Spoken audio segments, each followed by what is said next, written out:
อย่าเฝ้าโทรมาหาอายได้บอกคนดีเพราะว่าตอนนี้ยังบ่ทันมีเวลาเข้าใจอายแน่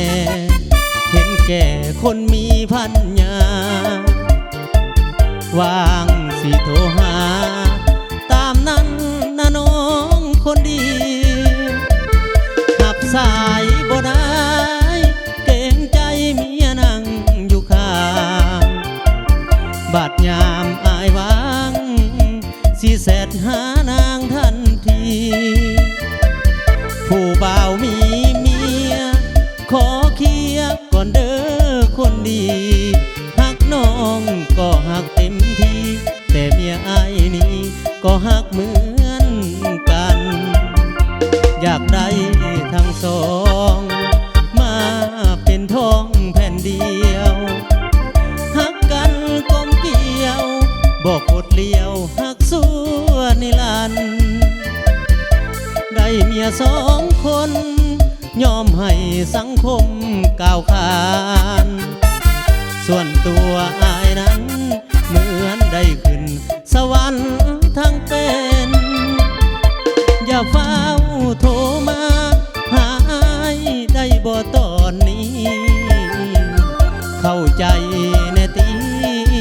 ตอนนี้อายมันจำเป็นหับสายบ่ได้ขอโท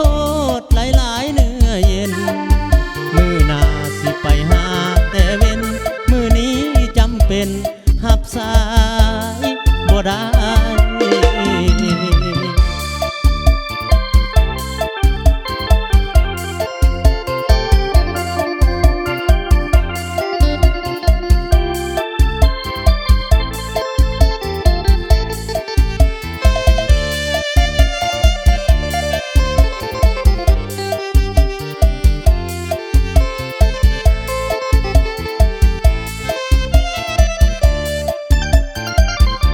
อยากได้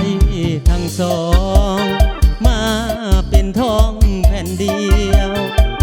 หักกันกลมเกี่ยวบอกหดเลี้ยวหักสู้นิรันดร์ได้เมียสองคนยอมให้สังคมก้าวขานส่วนตัวอายนั้นเหมือนได้ขึ้นสวรรค์ทั้งเป็นอย่าเฝ้าโทรมาหาอายได้บ่ตอนนี้เข้าใจแน่ตีตอนนี้อายมันจำเป็นหับสายบ่ได้ขอโทษหลายๆเนื้อเย็นมือหน้าสิไปหาแต่เว้นมือนี้จำเป็นหับสา